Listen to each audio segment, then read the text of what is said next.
সবাইকে স্বাগতম ইউটিউব এডুকেশনে। আমি সোহান হোসেন আছি তোমাদের সাথে। আমি আজকে দেখাবো গণিতের শর্টকাট পার্ট 7। আমি আজকে দেখাবো বৃত্ত থেকে।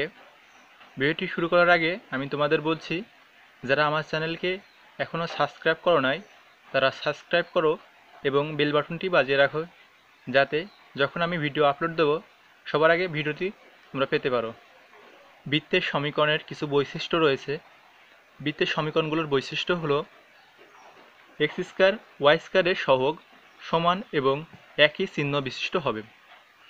কোনো এক্স ওয়াই পদ থাকবে না। কেন্দ্রিকতা শূন্য হবে। জি স্কয়ার প্লাস এফ স্কয়ার সির থেকে বড় হবে। বৃত্তের সমীকরণে কিছু বৈশিষ্ট্য রয়েছে। এই বৈশিষ্ট্যগুলো সমস্ত বৃত্তের সমীকরণে অবশ্যই থাকতে হবে। সেগুলো হলো, আমি আবারও বলছি, এক্স স্কয়ার ওয়াই স্কয়ারের সহগ সমান এবং একই চিহ্ন বিশিষ্ট হবে। কোনো এক্স ওয়াই পদ থাকবে না। উৎকেন্দ্রিকতা শূন্য হবে। জি স্কয়ার প্লাস এফ স্কয়ার সির থেকে বড় হবে। আমি এখানে একটি অঙ্ক দিয়েছি, 4x square plus 4y square equal 3। সমীকরণটির জ্যামিতিক অর্থ কী?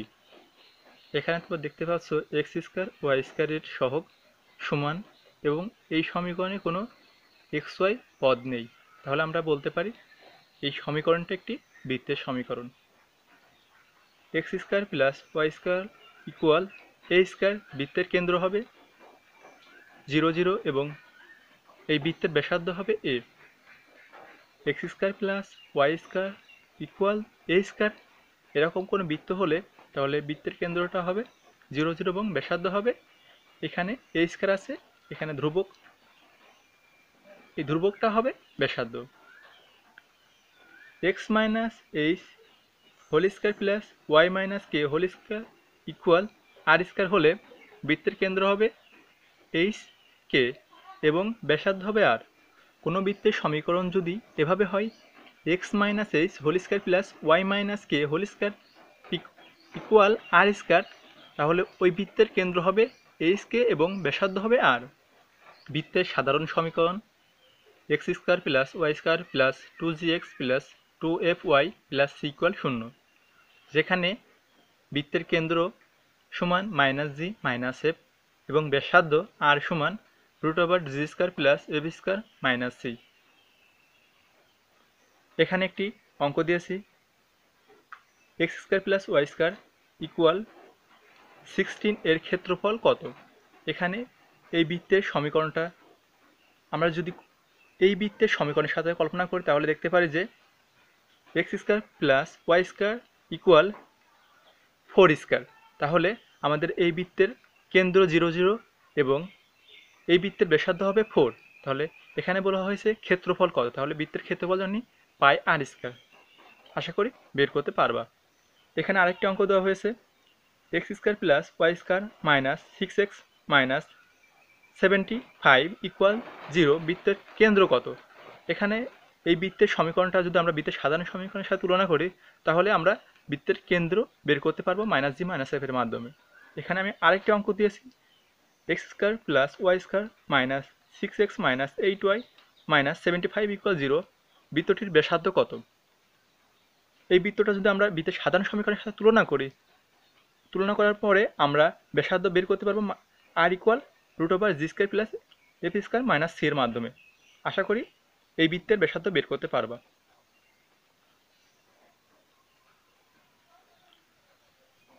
বৃত্তের সাধারণ সমীকরণ x square plus y square plus 2gx plus 2fy plus c equal 0, যেখানে এক্স অক্ষকে খণ্ডিত অংশ সমান 2 into √g square minus c, y অক্ষকে খণ্ডিত অংশ সমান 2 ইন্টু √এফ স্কয়ার মাইনাস সি।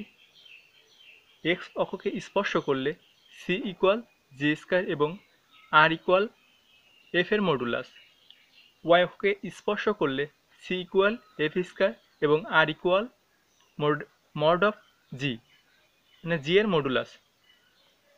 উভয় অক্ষকে স্পর্শ করলে c equal g square equal f square এবং আর ইকুয়াল জি এর মডুলাস এবং এফ এর মডুলাস। এখানে জি হলো বৃত্তের কেন্দ্রের ভুজ এবং এফ হলো বৃত্তের কেন্দ্রের কোটি। এখানে সি হলো আমাদের বৃত্তের সমীকরণের ধ্রুবক পদ, আর হলো বৃত্তের ব্যাসার্ধ। এখানে আমি একটি অঙ্ক দিয়েছি, x square plus y square minus 8x plus 10y plus 7 equal 0 বৃত্তটি দ্বারা এক্স অক্ষ থেকে কর্তিত অংশের পরিমাণ কত। তাহলে আমরা কোনো বৃত্তের সমীকরণ যদি দেওয়া থাকে এবং বলা হয় এক্স অক্ষ থেকে কর্তিত অংশের পরিমাণ কত, তাহলে আমরা বের করতে পারি কীভাবে, এভাবে 2 × √g² মাইনাস সি। এখানে জি হলো বৃত্তের কেন্দ্রের ভুজ। এখানে আমি আরেকটা অঙ্ক দিয়েছি, যদি x square plus y square minus 4x minus 6y plus c equal 0 বৃত্তটি এক্স অক্ষকে স্পর্শ করে, তবে সি এর মান কত। আমরা এখানে দেখেছি এক্স অক্ষকে স্পর্শ করলে সি ইকুয়াল জি² এবং আর ইকুয়াল এফ এর মডুলাস। তাহলে আমাদের এখানে চেয়েছে সি এর মান কত, তাহলে সি ইকুয়াল জি²। আমাদের জি কি, জি হলো বৃত্তের কেন্দ্রের ভুজ, তাহলে সি এর মান হবে, এক্স অক্ষকে স্পর্শ করার জন্য সি এর মান হবে জি² বা ভুজের স্কয়ার। এখানে আমি আরেকটি অঙ্ক দিয়েছি, x² plus y square plus 8x minus 10y plus 5 equal 0 বৃত্তটি ওয়াই অক্ষ থেকে কর্তিত অংশের পরিমাণ কত। তাহলে আমরা ওয়াই অক্ষ থেকে কর্তিত অংশের পরিমাণ 2 × √f² মাইনাস সি এর মাধ্যমে বের করতে পারি। তাহলে এই সমীকরণে আমাদের হচ্ছে ওয়াই অক্ষর কর্তিত অংশের পরিমাণ বের করতে পারবো 2 × √f² মাইনাস সি এর মাধ্যমে, যেখানে এফ হলো এই বৃত্তের কেন্দ্রের কোটি এবং সি হলো এই ধ্রুবক সংখ্যা। কোনো বৃত্তের ব্যাসের প্রান্তবিন্দুদ্বয় x1 y1 ও x2 y2 হলে বৃত্তের সমীকরণ x minus x1 × x minus x2 plus y minus y1 × y minus y2 equal 0। এখানে আমি একটি অঙ্ক দিয়েছি, -4 4 ও 12 -1 বিন্দু দুইটি সংযোগ রেখাকে ব্যাস ধরে অঙ্কিত বৃত্তের সমীকরণ কত। প্রশ্নে আমাদের ব্যাসের দুইটি প্রান্ত বিন্দু দেওয়া থাকলে এবং বলা হয় যদি বৃত্তের সমীকরণ কত, তাহলে আমাদের এই সমীকরণের সাহায্যে আমরা বের করতে পারবো। যেখানে x1 হলো -4, x2 হলো 12, y1 হলো 4, y2 হলো -1। কোনো বৃত্তের জ্যা যদি বৃত্তের কেন্দ্রে থিটা কোণ উৎপন্ন করে, তাহলে জ্যায়ের দৈর্ঘ্য ইকুয়াল 2r × sin θ/2। এখানে একটি অঙ্ক দিয়েছি, x - 3 হোল স্কয়ার প্লাস y - 4 হোল স্কয়ার ইকুয়াল 25। বৃত্তের একটি জ্যা কেন্দ্রে 60 ডিগ্রি কোণ উৎপন্ন করে, জ্যায়ের দৈর্ঘ্য কত। তাহলে আমরা এই সূত্রের সাহায্যে বের করতে পারবো 2r sin θ/2। এখানে আর হলো এই বৃত্তের ব্যাসার্ধ এবং থিটা হলো আমাদের যে কোণ দেওয়া থাকবে। দুইটি বৃত্তের সাধারণ জ্যা ইকুয়াল বৃত্তদ্বয়ের বিয়োগফল। এখানে একটি অঙ্ক দিয়েছি, x² plus y square minus 4x plus 6y minus 36 equal 0 এবং x² plus y square minus 5x plus 8y minus 43 equal 0 এর সাধারণ জ্যা কোনটি। তাহলে এরকম দুইটি বৃত্ত দেওয়া থাকলে, বৃত্তের সমীকরণ দেওয়া থাকলে, তাহলে আমাদের প্রথম বৃত্তের সমীকরণ থেকে দ্বিতীয় বৃত্তের সমীকরণ যদি বিয়োগ করি, তাহলে এই দুটি বৃত্তের সাধারণ জ্যা বের করতে পারবো। x1 y1 বিন্দুতে x² plus y square plus 2gx plus 2fy plus c equal 0 বৃত্তের স্পর্শকের সমীকরণ x1 plus y1 plus g × x plus x1 plus f × y plus y1 plus c equal 0।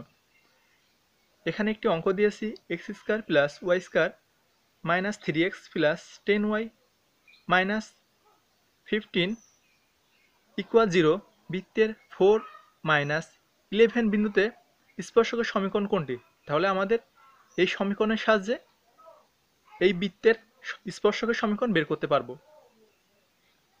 x1 y1 বিন্দুতে x² plus y square plus 2gx plus 2fy plus c equal 0 বৃত্তের স্পর্শকের দৈর্ঘ্য equal √x1² plus y1² plus 2gx1 plus 2fy1 plus c এখানে একটি অঙ্ক দিয়েছি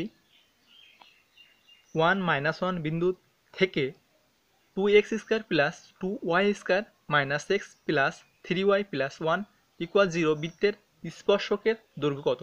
তাহলে আমাদের এই সূত্রের সাহায্যে স্পর্শকের দৈর্ঘ্য বের করতে পারবো।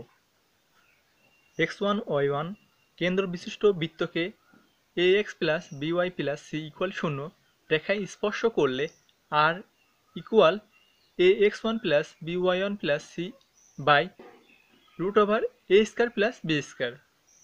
এখানে একটি নোট দিয়েছি, কোনো একটি সরলরেখাকে কোনো একটি বৃত্ত স্পর্শ করলে বৃত্তের কেন্দ্র থেকে ওই সরলরেখার লম্ব দূরত্ব বৃত্তের ব্যাসার্ধের সমান।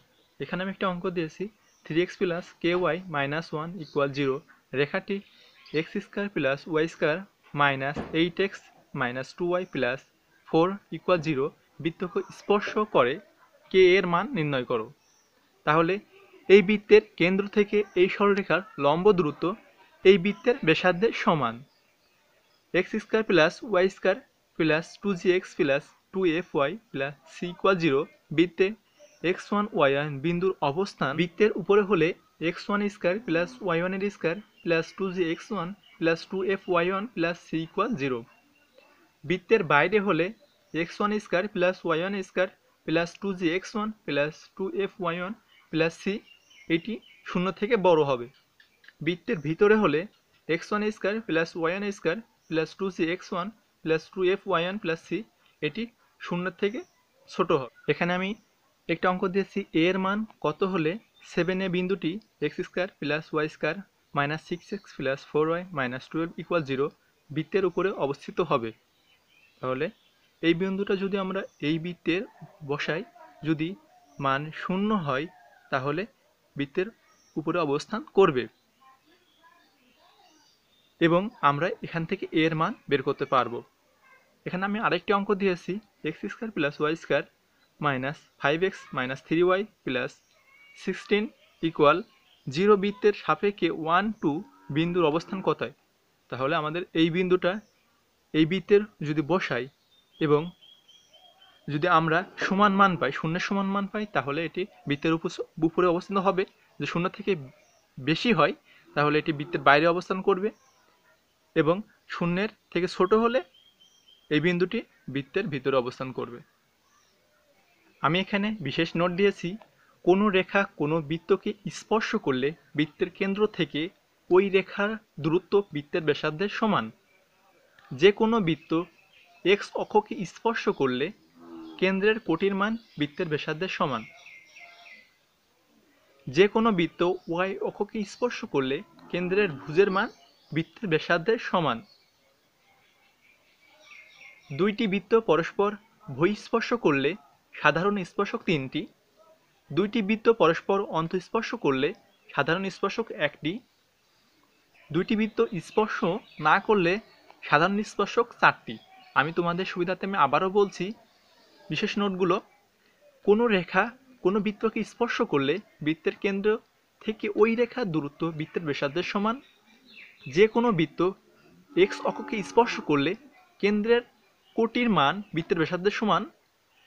যে কোনো বৃত্ত y অক্ষকে স্পর্শ করলে কেন্দ্রের ভুজের মান বৃত্তের ব্যাসার্ধের সমান। দুইটি বৃত্ত পরস্পর বহিঃস্পর্শ করলে সাধারণ স্পর্শক 3টি। দুইটি বৃত্ত পরস্পর অন্তঃস্পর্শ করলে সাধারণ স্পর্শক 1টি। যদি দুইটি বৃত্ত স্পর্শ না করে তাহলে সাধারণ স্পর্শক 4টি। ধন্যবাদ সবাইকে ভিডিওটি দেখার জন্য। যারা এখনও আমার চ্যানেলকে সাবস্ক্রাইব করো নাই তারা সাবস্ক্রাইব করে রাখো এবং বেল বাটনটি বাজিয়ে রাখো, যখন আমি ভিডিও আপলোড করব সবার আগে তাতে ভিডিওটি পেতে পারো। ধন্যবাদ।